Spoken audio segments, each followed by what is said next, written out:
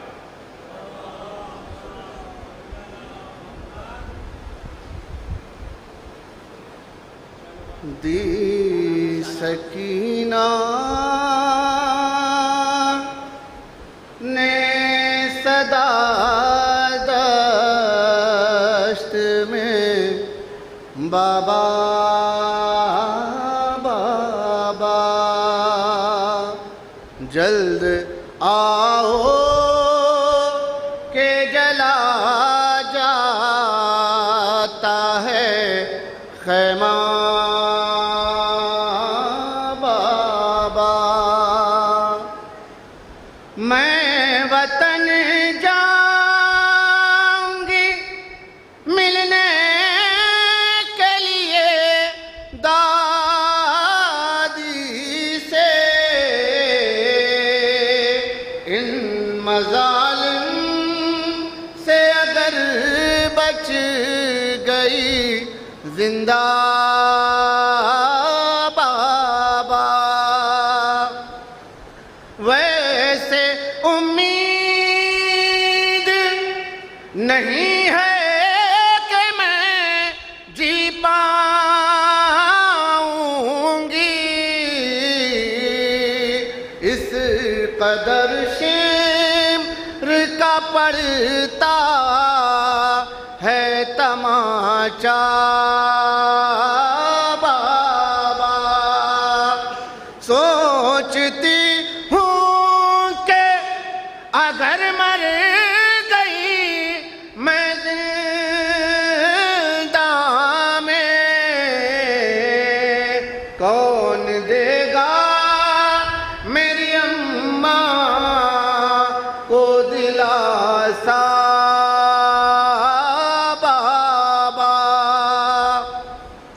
شمر اس طرح سے کرتا ہے جفائیں ہم پر، پھٹ نہ جائے کہیں پھپھیوں کا کلیجا بابا، جب بھی پڑھتے ہیں تماچے رخساروں پر، میرے اموں کا تڑپ